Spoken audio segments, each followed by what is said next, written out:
আমি গতকালকে রাত্রে 1:30টায় উঠলাম ট্রেনে ওঠার পর 4 জন মুসলমান, 2 জন পুরুষ 2 জন মহিলার সাথে দেখা হইল। তো দেখা হতে আমি তাদের সাথে কোনো কথা বলি নাই। আমি রাত্রে উঠা আমার ট্রেনের টিকিট যেটা বিবেক এক্সপ্রেস ওইটারটা আমি ক্যান্সেল করতে 8 ঘন্টা লেট ছিল এটা। তো থাকার কারণে যেটা আগরতলা স্পেশাল এটাতে আমি উঠছি, ধরে এসে উঠে গেছি। আমাকে কাউন্টার থেকে বলে দিছে আপনি এটাতে উঠে যান, টিটির সাথে কথা বলে নিবেন। তো টিটি আমার মনে করছে একটা হাবা গোবা, মানে আমার দরকার হলে আমি একটু তাড়াতাড়ি যাওয়া, ঠিক না? তা আমি টিটি আমার দিঘা কোথেকে আসছেন, উনি হিন্দিতে বলতেছে। আমি তো হিন্দি যত ঢুকবো এটা বেড়া লাগে ফেলি। তা আমি হিন্দিতে না বললাম বাংলাদেশ, আমি বলছি আই এম বাংলাদেশি ট্যুরিস্ট হ্যাঁ ভিজিটিং ইন ইন্ডিয়া। এটা যখন বললাম যে বললো হ্যাঁ বাংলাদেশি ট্যুরিস্ট, তুমি ভিজিট করতে আসছো, তো টিকিট আছে? বললাম যে না টিকিট নাই। তো তোমার তো জরিমানা হবে 3000 টাকা। আমি তুমি আমার মক্কল পাইছো? এবার তো ডাইরেক্ট বলা জানে তো মনে মনে বলি তো মক্কল পাইছো তুমি আমারে, কিছু কই না। তো চিন্তা করলাম যেহেতু একটা টিকিট কাটলে মোটামুটি স্পেশাল ট্রেন 1500 টাকা লাগিয়ে যাবে, আমি আর 1500ই কইয়া দেখি। তারা বলছে আমি 1500 টাকা দিতে পারবো। তো কয় আমার কাছে তো 1500 টাকা নাই। বলতেছে 1500 হবে না, তোমার 3000 টাকা জরিমানা আসবে, কীভাবে তুমি 1500 দিবা? আমি কইলাম ঠিক আছে, আমার সাথে বেশি তো আমার কাছে মানে আমি বলতেছি না যে হবে হবে না তো বলতে পারি না, আমার কাছে টাকা আছে না বললে মিশা কথা হবে না। আমি আর হবে না বলে আমার কাছে তো 1500, আমি আর না বলি না, বুঝতে পারছেন তো? তো টিটি বলছে দেখো কিতনা রুপিয়া হে তোমারে পাস। তো আমি এখন চিন্তা করতেছি কই হাত দিমু। তো গতকালকে মাহফিল শেষ করার পরে মানুষদের মুসাফা করার সময় হাদিয়া দিছে না নজরানা, আমি আর আমার মাহফিলের মূল হাদিয়া এটা না ভাই কইরা নজরানা যে 10 টাকা 20 টাকা 50 টাকা 100 টাকার নোট এগুলো আমার বাম পকেটে ছিল, এগুলো বাইর করছি। তো এর সামনে দিছি তুই যেহেতু আমার থেকে টাকা নিবি এখান থেকে বাচ্চা দিয়ে দা, তুই নিজেই সব করে নিয়ে যাবি, কি বলেন? ঠিক আছে না? এখান থেকে বাইসা 10 টাকা 20 টাকা 50 টাকা 100 টাকা মিলে 2000 টাকা নিছে। 2000 টাকা নিয়ে আবার চিন্তা করতেছে রে টাকাটা বেশি নিয়ে নিলাম, আবার 200 টাকা আলাদা করিয়া তোমারও তো খরচ লাগবে, নাও তুমি এটা নিয়ে যাবে। তুমি কত বড় জাতের সিটে নিয়ে তো যাক পায়তারা করে 2-3 বার ট্রেনে ডাইরেক্ট রানিং করলাম। টিটিতে পাইতে হবে, একটা সিট নিতে হবে, কারণ না ঘুমাইলে আজকে ওয়াশ করতে পারবো না। আর আজকে তো আমি তো ওয়াশ করতে পারবো না, এটা আমি নিজেই জানি। প্রথম যে ঘরে গেলাম গোসল করব, তোমরা ঘরের ভিতরে যাইয়া একসাথে ঢুকছো। ওই ঘর থেকে গেলাম মাসুক কই বাবা, কই রে মাসুক বাবা কই আছো? ও মাসুক মাশাআল্লাহ নতুন জামাই লাগে তাই দিলা আইস আসুন না, তাই নো দিছে আমার হাত, ও দেখো নতুন করা নোট নানি ওটা তাই নো দিছে আমারে, আল্লাহ কবুল করতো আমিন গুক্কা তাই নো করে গেলাম খানিক টাইম। ও দিসটা ঘুমাইতাম, গেলাম এক মুরব্বী ও ভাই তোমরা যাও গিয়া হুজুর একটু রেস্ট নিত তোরা। ইয়া আল্লাহ, আমি উঠছি তো বাথরুমে যাইমু, দরজা খুলছি তো সপ্তাহ ঢুকছে। হ্যাঁ আশিক নি, আচ্ছা আশিক তো আমার লোক, আমি চিন্তা করলাম তোরা আমার লোক ওখানে আসছে তো যা আমার লোক বাথরুমে ঢুকি এটা ওইব নিয়তা না করা যাইতো না, একটু সময় দেওয়া লাগবে। বাংলাদেশি হুজুর আপনারা যে আশেক হয়ে আসেন এটাই তো আলহামদুলিল্লাহ, ঠিক না? আল্লাহ কবুল করুক, আমিন বলেন। তো আমি আসার সময় আপনার গাড়িতেও বলছে একজন হুজুর আমরা তো মাইকিং লাইভ টেপ করি না, আমরা ভয় পাইতেছি বাংলাদেশি হুজুর, আমি তো ট্যুরিস্ট বিষয়ে আসছি, কিন্তু চিন্তা করবেন না আমি ট্যুরিস্ট বিষয়ে আসার সময় একটা সুন্দর করে মাহফিলের অ্যাপার্টমেন্টও নিয়ে আসছে আলাদা অ্যাপ্লিকেশন করে, মাহফিল যেন করতে পারি সেটার অনুমোদন নিয়ে আসছি। এর আগে কোনো বক্তা নিচ্ছে কিনা জানি না, আমি এম্বাসি অফ ইন্ডিয়া থেকে নিয়ে চলে আসছি। আল্লাহ কবুল করুক, আমিন করেন। তারপরে সব কিছু মিলে ওই যে বললাম যে 2 জামাই 2 বউ এরা মুসলমান 100% আমি বুঝছি। আমি সকালে আমার চোখটা লাগছে, ফজরের নামাজটা কোনো রকম আমার এটা বিছায়া আমি কোনো রকম একটু পড়ছি, পড়ার পরে এক মহিলা, আমি এমন বাচাল মহিলা আমার জীবনে দেখিনি, আগরতলা বাড়িয়ার এমন বাচাল, এর মুখ থেকে খই এত তাড়াতাড়ি ফুটে না, এর মুখ দিয়ে এত তাড়াতাড়ি কথা ফুটে। এর জামাইরে কইতেছে শুনছুনি গো কিতা এক বাংলাদেশি টুরিস্ট আইছিল, ও টিটি তারে ব্যাকল বানাইছে, এটা করছে ওটা করছে, সে তো মুখ হুক হয়ে গেছে। আমি তো মনে মনে চিন্তা করি আমার মুখ তেমন উঠেছে, আমার টিকিটও লাগে উঠেছে। সারা রাস্তা অত জ্বালান্নি জ্বালাইছে বেটি, আর ও বেটির মতো খাওয়া বেটি আমি আমার জীবনে দেখছি না। তোরা বাদে কয় লওনা জালমুড়ি, তোরা বাদে কয় দাও না সিঙ্গারা আনো না, জাল সিঙ্গারা একটু বাদে কয় ও দেখো ফুরি সমোসা বেছে ওটা আনো। আমি কি আল্লাহ অত খাওয়া বেটি নিয়ে আর নামাজ হয়েছে মুসলমান হিসেবে যে শ্রদ্ধা করা ফরজ, ও বেটির জামার যে ড্রেস দেখছি ও জামা দিয়ে আমি ফললে যে কথা না ফললেও কথা, তাহলে মুসলমান হিসেবে কথা বলে না, মুসলমান হিসেবে আমি তো তার ডাইরেক্ট হিট করতাম পারতাম না। তা আমি মোবাইলের ভিতরে আমার এক ভাইয়ের লোকে ফোনে করলাম, ভাই সাহেব ট্রেনের ভিতরে এমন একটা ফালতু মহিলা কথা বলতেছে, মানে আমি এদেরকে শোনায়া দেখতে বোঝা যাচ্ছে এরা মুসলমান, কিন্তু এরা এই যে নামাজ যাইতেছে এরা এক ওয়াক্ত নামাজও পড়ে না। আমি কি মোবাইল কি চলে শুধু শুধু মোবাইল এমনি দিয়া ভাইজান মুসলমান দুইজন উঠছে, এরা নামে মুসলমান ভাইজান, এরা নামাজ পড়ে না এক ওয়াক্ত ভাই, পর্দা বলতে কিছুই নাই ভাই। ভাই এরা কিভাবে যে চলে, এরা মুসলমান দাবি করে, শুধু শুধু বাত করে, শুধু শুধু কথা বলে। তা আমি এবার কইলাম যে আল্লাহ রসুল যে বলছে 6 প্রকারের মহিলাকে বিবাহ করা যাবে না, এর মধ্যে একটা আছে হান্নানা, দুইটা আছে হাত ডাকা, একটা আছে মান্নানা, একটা আছে ঘর রাখা, এমন মোট 6টা। এর মধ্যে একটা আছে যে মহিলারা অধিক পরিমাণ প্রয়োজন ছাড়া বেশি বেশি ঘন কথা বলে, এ মহিলারা আল্লাহ রসুল বিবাহ করতে নিষেধ করছে। আমি কই এমন একটা মহিলাই ট্রেনের ভিতরে উঠছে। এ কথা বলার পর থেকে ভাই সাহেব লামডিং আইছি, লামডিং আওয়ার আগে ও মাত মারছি, এর বাদে আর কোনো মাত নাই। আল্লাহ তোমার বন্দি করার মাধ্যম আমি এখন পাইছি। তো দেখি মাত্র লাগলেই আটকা মোবাইল লইয়া, তোর বেটা ওটা করিস কেন? আমি ওলা করিয়া তারা সাবধান করি, আস্তে আস্তে আস্তে আস্তে আস্তে আইছি। আল্লাহ বাঁচাইছে আমারে। আমি যে মেসাব এরা বুঝছে না, পরে আমার পাঞ্জাবি আছে, টুপি ছিল না, আমি কারণ ট্রেনে ঘুমাবো তো, মুসলমান মানুষ এটা বোঝেনি আপনারা অবস্থা পরিণতি। পরে আমি ট্রেন থেকে নামার আগে ওই যে বিহারানা কি বলে, বিহারার আগে আমি ওয়াশরুম থেকে উজু টুজু করে টুপিটা লাগাইয়া ব্লেজারটা লাগাইলাম।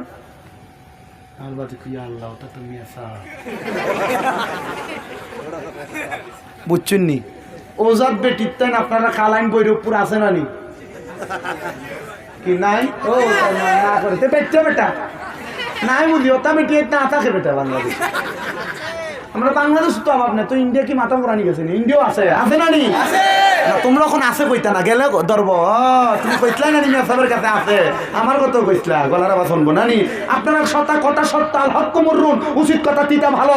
আপনারা বলেন এমন বজ্জাত মহিলা সোনার বাংলাদেশ সহ এই ইন্ডিয়ার ভিতরেও আছে না নাই? বলেন আছে না নাই? মা বোনদের গলার আওয়াজ অন্য পুরুষ শুনতে পারবে না, এটা পর্দা, মুখের পর্দা।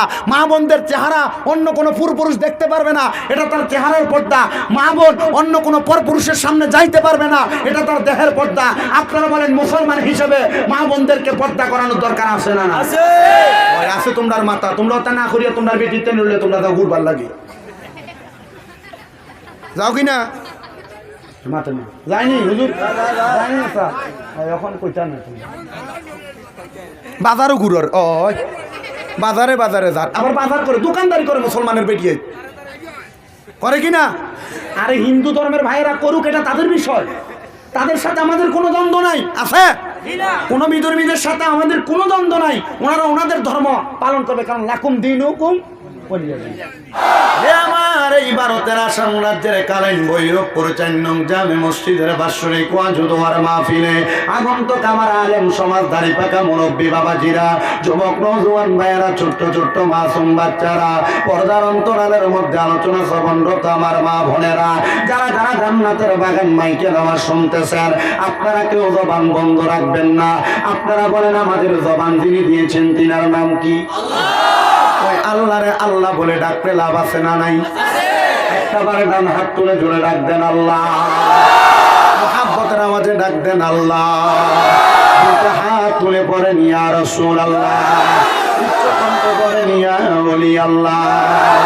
বন্ধুরা রে আমার, ও মুসলমান বাবারা, ও আমার পর্দার অন্তরালের মা বোনেরা, যারা জান্নাতের বাগান মাইকের আওয়াজ শুনতেছে, একটু মনোযোগের সাথে আলোচনাটা শ্রবণ করবেন। আমার আল্লাহ পাক রব্বুল আলামিনকে আপনারা আল্লাহ বলে ডাক দিলেন, ওই আল্লাহকে আল্লাহ বলে ডাক দেওয়ার কারণে আমার আল্লাহ পাক রব্বুল আলামিন বান্দার জীবনের গুনাহ মাফ করে দেয়। কথা বলেন না ঠিক না বেটি? এ মুমিন মুসলমানের দল, ওই আল্লাহ শুধু বান্দার জীবনের গুনাহ মাফ করে না, আল্লাহ পাক রব্বুল আলামিন জানায়া দেয় জগতের বান্দার দলেরা, যখন তোমরা আমি আল্লাহকে আল্লাহ বলে ডাক দাও, আমি আল্লাহ পাক রব্বুল আলামিন তোমরা বান্দার ডাকের মধ্যে সাড়া দেই। ও আল্লাহ গো, আপনি বান্দার ডাকের মধ্যে কেমন করে সাড়া দেন? আল্লাহ বলে 1 নাম্বার বান্দা তোমার গুনাহ মাফ করে সাড়া দেই, 2 নাম্বার বান্দা তোমার মনের আশা পূরণ করে সাড়া দেই, 3 নাম্বার কোকোটা যে করে এটা কমাইবে, এটা একটু বুঝতে হবে। মাইকে কোকো করতেছে, স্পিকার ঠিক আছে। 2 নাম্বার আল্লাহ তাআলা বান্দার জীবনের গুনাহ মাফ করেন তো 1 নাম্বার। 2 নাম্বার বান্দার মনের আশা পূরণ করে। এজন্য বাবাজিরা বন্ধুরা আমরা আল্লাহ তাআলাকে বেশি বেশি স্মরণ করার দরকার। কথা বলেন না ঠিক না বেঠি? কিন্তু আল্লাহ পাক রব্বুল আলামিন বলেন ওয়ালা তাকুনু কাল্লাযীনা নাসাল্লাহা ফাআনসাহুম আনফুসাহুম উলাইকা হুমুল ফাসিকুন। জগতের বান্দার দলেরা ওয়ালা তাকুনু তোমরা তাদের মতো হইও না কাল্লাযীনা যাহারা নাসাল্লাহ আমার আল্লাহকে ভুলে বসেছে। ও মুসলমানের দলেরা আল্লাহকে যারা ভুলে গেছে আপনি তাদের মতো হবেন না।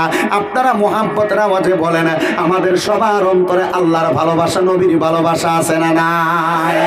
ওই আল্লাহর ভালোবাসা নবীর ভালোবাসা থাকলে একটা জবানও কেউ বন্ধ না রেখে মুহাব্বতের আওয়াজে ওই আল্লাহ পাক রব্বুল আলামিনের কালামে হাকিম পবিত্র কোরআন শরীফ থেকে তেলাওয়াত করেন আর জোরে জোরে পড়েন আউযু বিল্লাহি মিনাশ শাইতানির রাজিম বিবারাকাতি বিসমিল্লাহির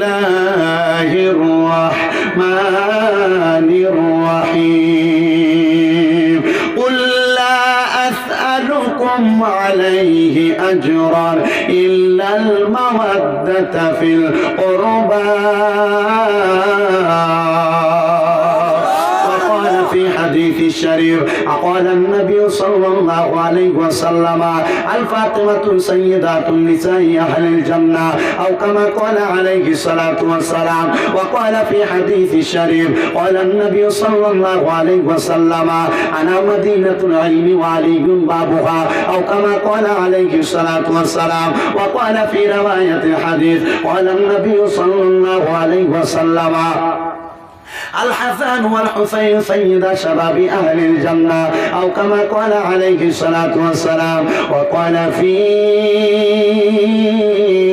شان حبيبه ومحبوبه ومعشوقه مخبرا وآمرا إن الله وملائكته يصلون على النبي يا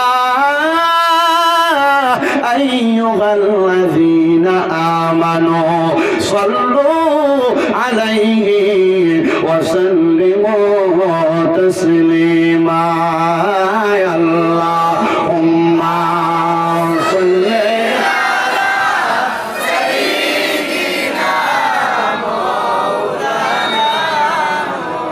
وعلى آله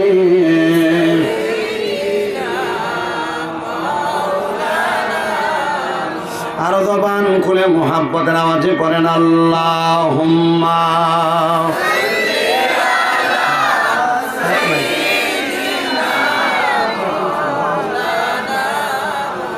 মুহাম্মাদ ওয়া আলা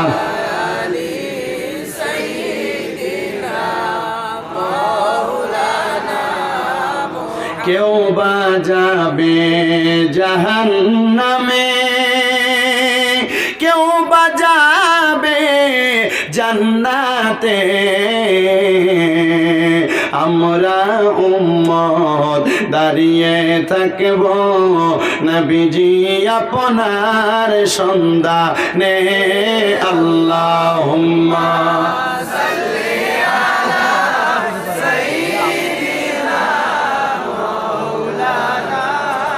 মুহাম্মাদ ওয়া আলা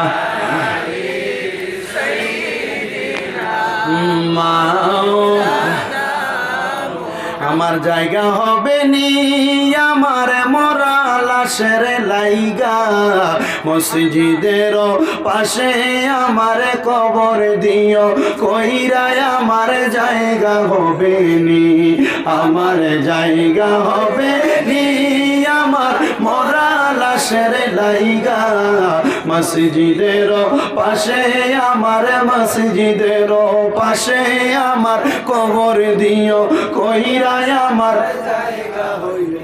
আপনারা বলেন আমরা অন্ধকার কবরে মসজিদের পাশে সুন্দর জায়গা চাই কি চাই না? ওরা বলেন না বাবা চাই কি চাই না?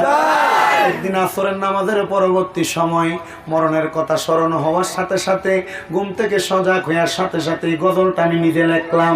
একটু মোহাব্বতের আওয়াজে জবান খুলে মরার কথা স্মরণ করে করে পড়বেন, কারণ আমার নবীজি হাদিসে মুবারাকার মধ্যে বলেন, আমার উম্মতের মধ্যে যারা দৈনিক 20 বার মরণের কথা স্মরণ করবে, আমার আল্লাহ পাক রব্বুল আলামিন ওই বান্দাটা যদি ওই দিন মারা যায় তার আমলনামার মধ্যে শহীদের মর্তবা দান করবে। জোরে বলেন না সুবহানাল্লাহ।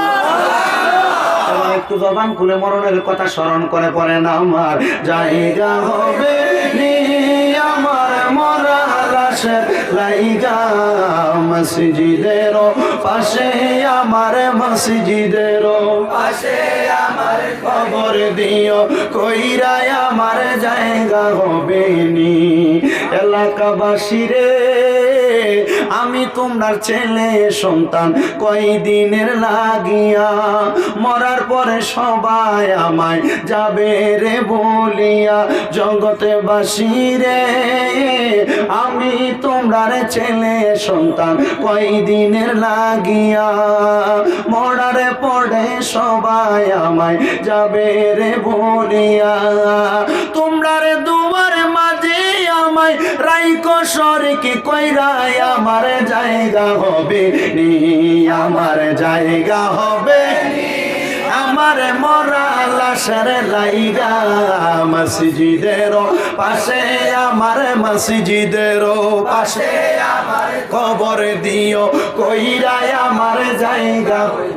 এলাকাবাসী রে, আমি যেদিন যাব মারা দুনিয়া ছাড়িয়া, রঙিন জামা কাপড় সবই নিবে রে খুলিয়া। কথা বলেন ঠিক কিনা?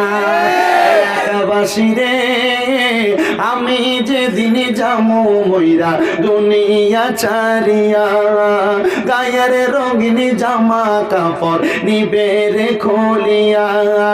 কষ্ট হইলে 3.5 হাত মাটি দিও কইরা আমার জায়গা হবে নি, আমার জায়গা হবে নি।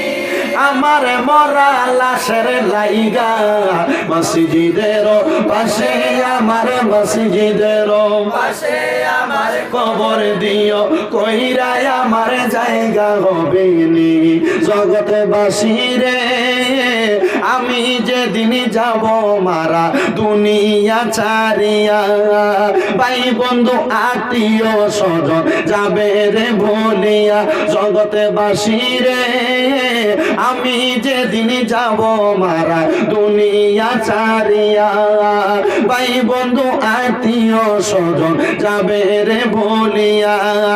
তোমরা রে দুয়ার মাঝে আমায় রাইকো সরকে কইরাই আমার জায়গা হবে নি, আমার জায়গা হবে নি।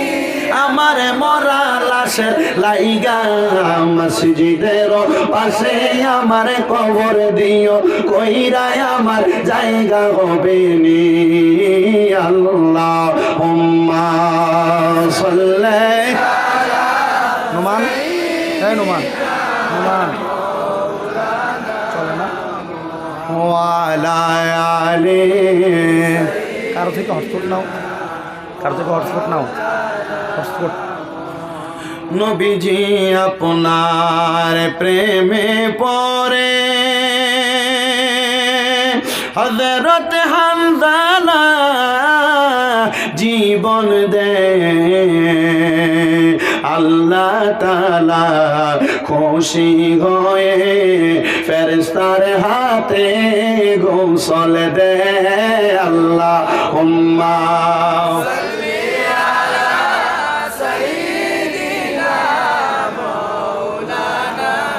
মুহাম্মাদ ওয়া আলা আলি সাইয়্যিদিনা। সবাই জবান খুলে একটু জিকির করেন, লা ইলাহা ইল্লাল্লাহ, লা ইলাহা হাসবি রব্বি জাল্লাল্লাহ, মা ফি কলবি গায়রুল্লাহ। বলেন হাসবি রব্বি জাল্লাল্লাহ, মা ফি কলবি গায়রুল্লাহ। নূর মুহাম্মদ সাল্লাল্লাহু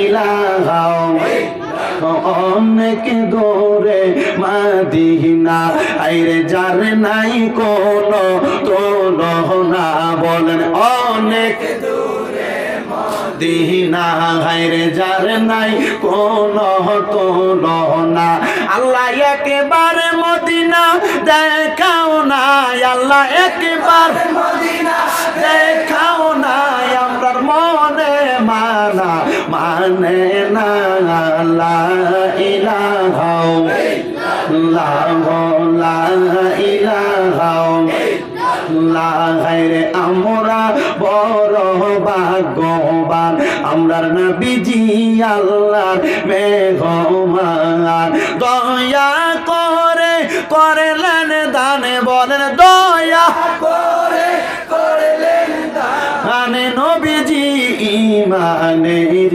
ইমান লা ইলাহা ইল্লাল্লাহ লা ইলাহা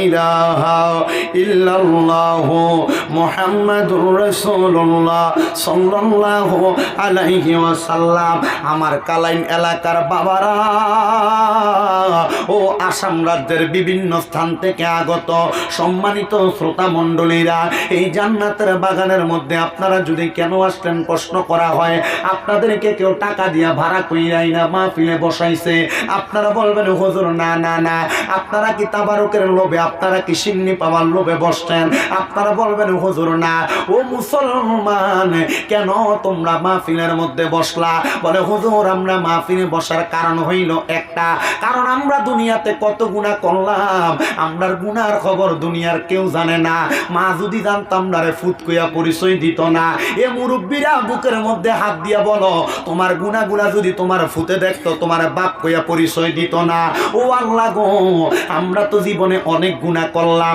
আমরার গুনার খবর তো আপনি ছাড়া আর কেউ জানে না আল্লাহ গো আজকের মাহফিলের মধ্যে আসার আমরার কারণ হইল একটা আমরার অন্তরের মধ্যে বিশ্বাস আপনি আল্লাহরে আল্লাহ বলে ডাকলে আপনি আমরার জীবনের গুনাহ মাফ করে দিবেন কথা বলেন ঠিক কিনা এ মুমিন মুসলমানের দলেরা কিন্তু আমরা তো অনেক গুনাহ করলাম আল্লাহরে তো আমরা আল্লাহ বলে ডাকি কথা সত্য কিন্তু আমরার গুনাহগুলা মাফ হয় কিনা এখন আমরা বলতে পারি না যারা তরিকত গ্রহণ করেছেন আপনারা হয়তো অনেকে জানেন আমাদের বাম স্তনের দুই আঙ্গুল নিচে সাদা একটা গোস্তের টুকরা যেটাকে বলা হয় লতিফে কলব ওই লতিফে কলবটা হলো দুধের চাইতে সাদা ওই লতিফে কলবের মধ্যে আপনি যখন একটা গুনাহ করেন একটা দাগ পড়ে যায় দুইটা গুনাহ করেন দুইটা দাগ পড়ে যায় এমন ভাবে গুনাহ করার কারণে আপনার কলবের মধ্যে একটা একটা করে দাগ পড়ে যায় সাহাবায়ে কেরাম ডাক দিয়া বলি ইয়া রাসূলুল্লাহ নবী গো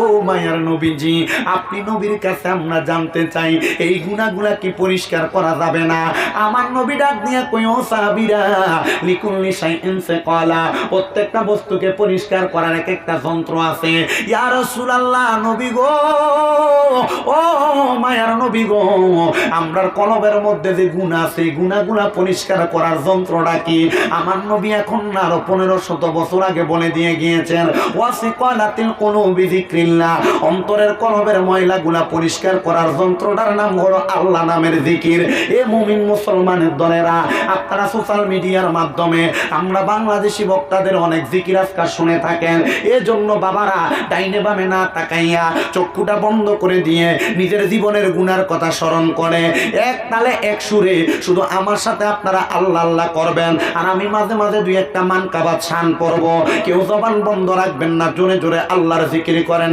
আল্লাহ আল্লাহ আল্লাহ আল্লাহ আল্লাহ আল্লাহ আল্লাহ আল্লাহ ডাক রে বান্দা আল্লাহ আল্লাহ ডাক রে বান্দা আল্লাহ আল্লাহ ডাক আল্লাহ আল্লাহ ডাকলে রে বান্দা গুনাহ পাবি মাফ মারহাবা আল্লাহ আল্লাহ আল্লাহ আল্লাহ আল্লাহ আল্লাহ আল্লাহ আল্লাহ ডাক রে বান্দা আল্লাহ আল্লাহ ডাক রে বান্দা আল্লাহ আল্লাহ ডাক আল্লাহ আল্লাহ ডাকলে রে বান্দা গুনাহ পাবি মাফ মাশাআল্লাহ আল্লাহ আল্লাহ এক ডাকিলেন মুসা নবী কোহে তোরে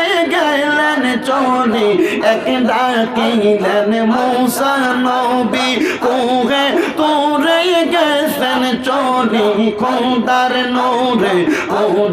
নূরে পাহাড় জলে মুসা নবী জলে না আল্লাহ আল্লাহ ডাক রে বান্দা আল্লাহ আল্লাহ ডাক মাশাআল্লাহ আল্লাহ জবান খুলে আল্লাহ ডাকে শরম নাই মহব্বতে ডাকেন আল্লাহ আল্লাহ আল্লাহ আল্লাহ এক ডাকিলেন ইব্রাহিম নবী তার ডাকেতে সারা দিলেন আগুনে ফেলিয়ে মাশাআল্লাহ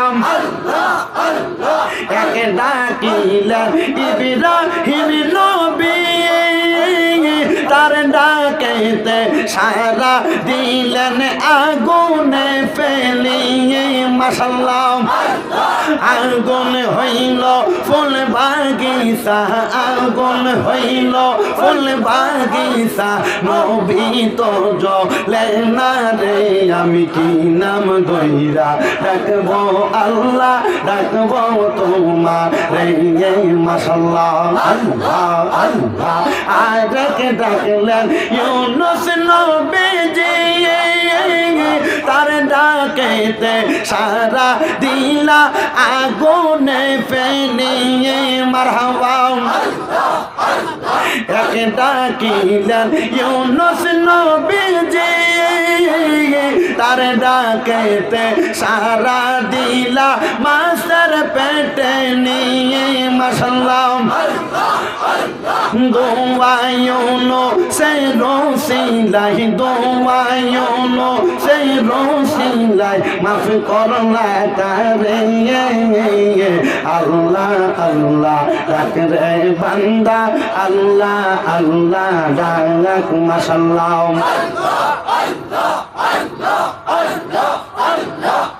দুঃখ হইল মনে পান খইলা কইলাম না কথায় আমার দয়ালের সনে মারহাবা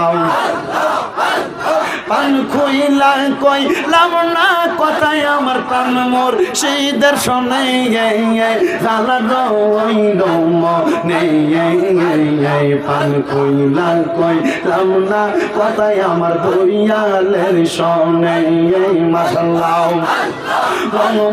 হলে তাই কার দয়াল খেলো